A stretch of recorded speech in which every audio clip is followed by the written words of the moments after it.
from why EV, why electric vehicle, Correct. when there is a high upfront cost. Correct. The savings that you get in fuel, fuel economy. So that's what's going to drive acceptance of e-mobility.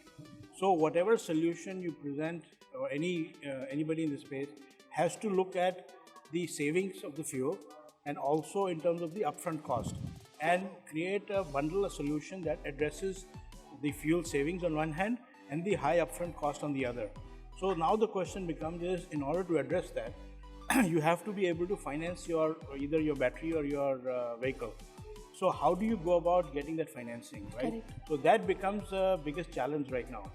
So the question becomes is, how do we get that financing for batteries or vehicles vis-a-vis a bank or an NBFC? And because of the nascency of the technology, which is the batteries, so right now financial institutions are very leery of investing or supporting it, because they don't understand what would be the risk or the downside or the warranty associated with this technology. So that is a challenge that needs to be overcome. And how do we overcome, and what are the things that the players in this space have to address? Is really the nugget in this thing. So whoever is able to solve that is going to be a big winner in this space.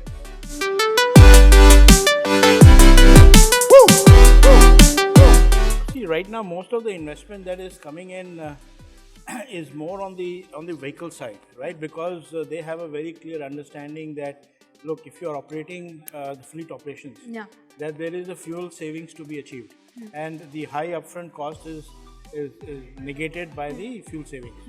Or so the investor community understands that pretty well, and that's why most of the funding that you're finding, both in terms of equity, is in the fleet operations. The second area where you see a lot of funding happening is in the manufacturing. Correct. So manufacturing of the vehicle.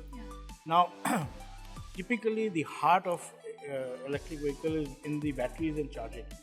So I think over the next couple of years, you will see that a lot more investment will start happening in the batteries and charging.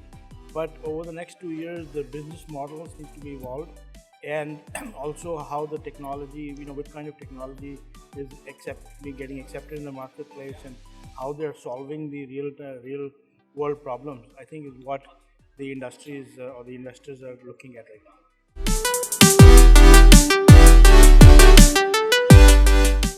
So I think for 2 and 3 wheelers in the short term, the battery swapping definitely is something that is becoming very viable right now.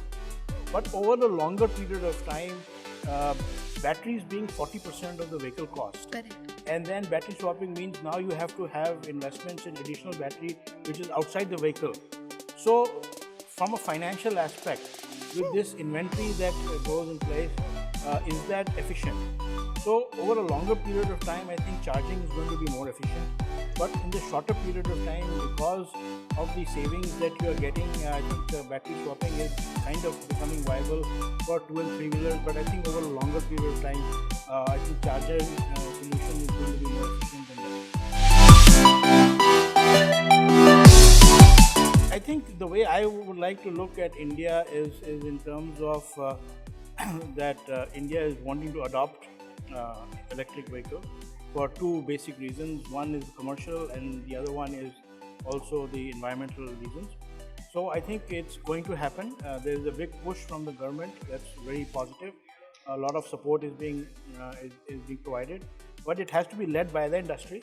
And because of the Bharat Stage 6 mandates and the timing, a lot of the OEMs are right now focused in that space. So one, it is providing an opportunity for us as startups to kind of enter the space. But I think over a longer period of time, e-mobility is going to get traction. I see an inflection point happening somewhere towards the mid to end 2021, and I think from there onwards, the scale at which adoption is going to be happening is going to be much faster.